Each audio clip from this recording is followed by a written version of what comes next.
Assalomu alaykum qadrli traderlar. Demak sizlar bilan GS Invest jamoasidan bugun William Gann texnikasi bo'yicha Ganzilla programmasi bilan demak tillarni bir kunlik grafikga tahlil qilib ko'ramiz va Ganzilla programmasini qanaqa ishlatish kerak. Demak boshladik. Men o'zim uchun data belgilab oldim.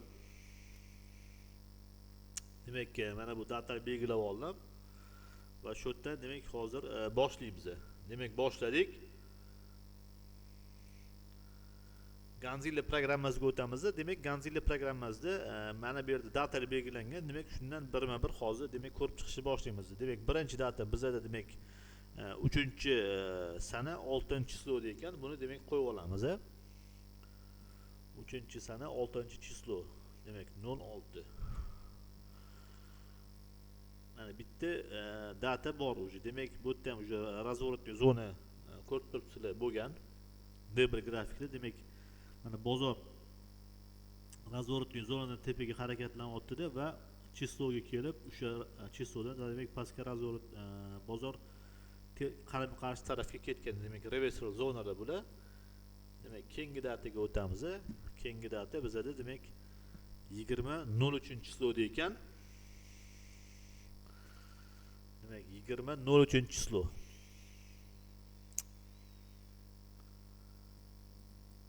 Demak 20 qilib belgilab olamiz.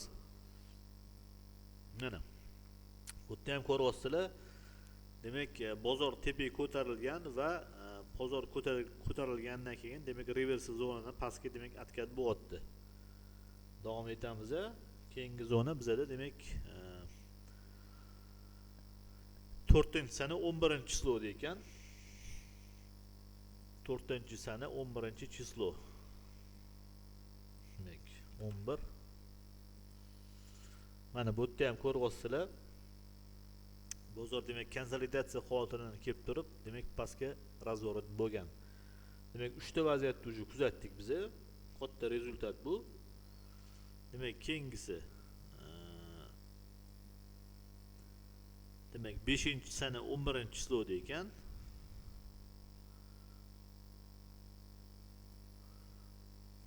Sana 11-chislo. 5-sana 11. Demak keyingisi demak 18-chislo 6-sana. Yaqinda demak bo'lgan holat 18-chislo. Va taxminiy prognozimiz en ближайший bizda demak 8-oyda ekan, demak 3-chisloda.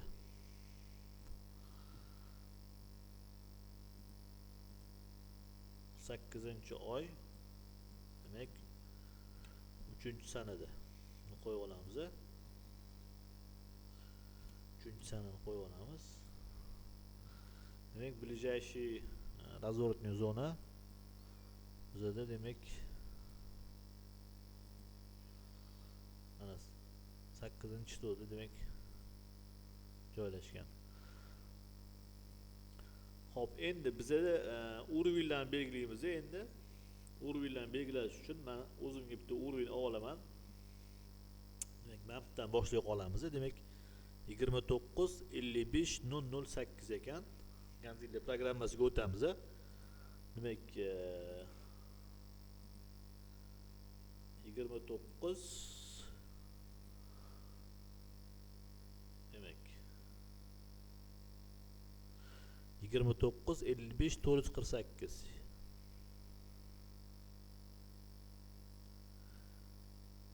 29.55.448. Demek mana belgilab oldik va endi urovnylarni qo'yib chiqamiz. Demak keyingisi bizda 29.67.448 ekan. Demek 448 ekan. 67 448 belgilab olamiz.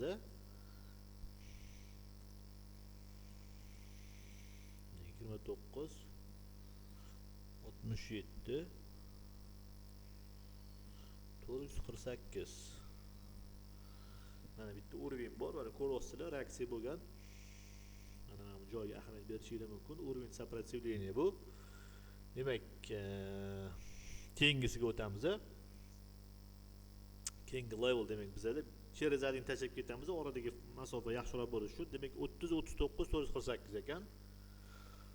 30 39 448. Demak 30 39 448. Ha, 30 39 448. Demak keyingisi 31 75 448 ekan. 31 79 448. Demek keyingisi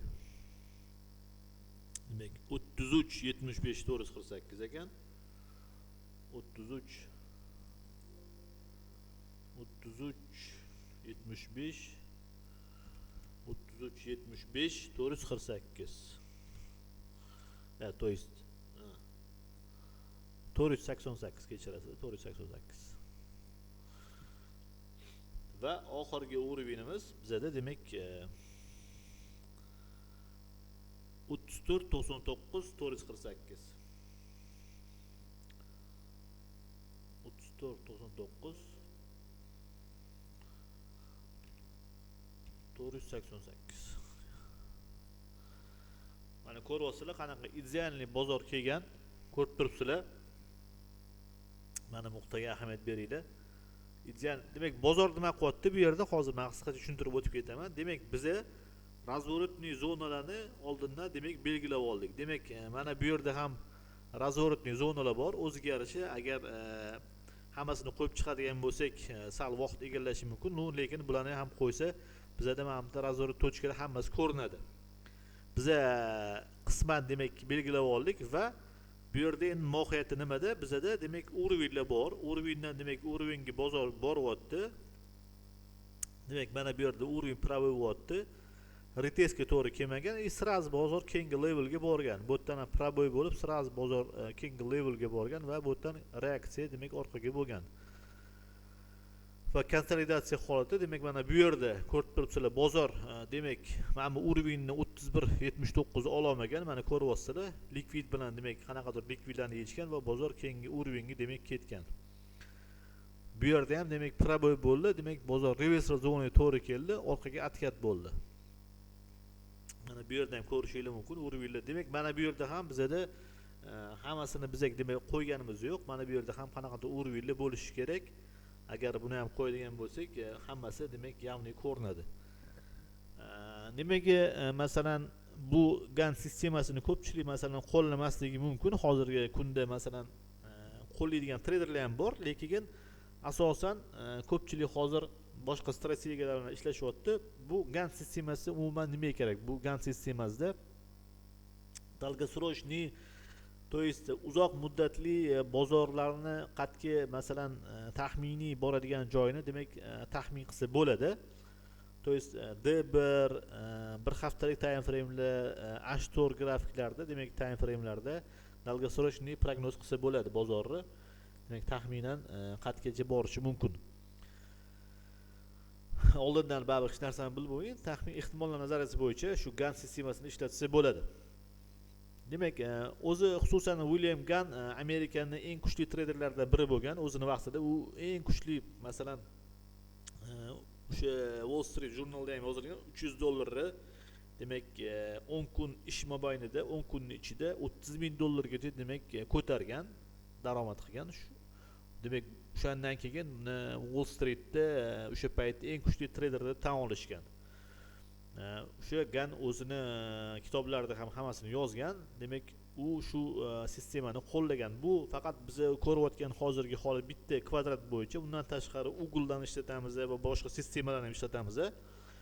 Demak, bu haqida to'liq ma'lumot olish uchun siz GS Invest jamoasiga kelishingiz mumkin. Bizada o'sha GAN sistemasi bo'yicha bundan tashqari yana boshqa strategiyalar ham o'rgatilinadi. Buning uchun demak, YouTube shapkasida shapkachasida silkani qoldiramiz, adminga murojaat qilishingiz mumkin. Demak, bizada onlayn offlayn kurslar ochilgan. Kelib shu William GAN sistemasi, Elliot to'lqinlari va boshqa strategiyalarni demak o'zlashtirishingiz mumkin. Like bosishni unutmang, kanalga obuna bo'ling. Keyingi videolarda ko'rishguncha xayr, salomat bo'ling.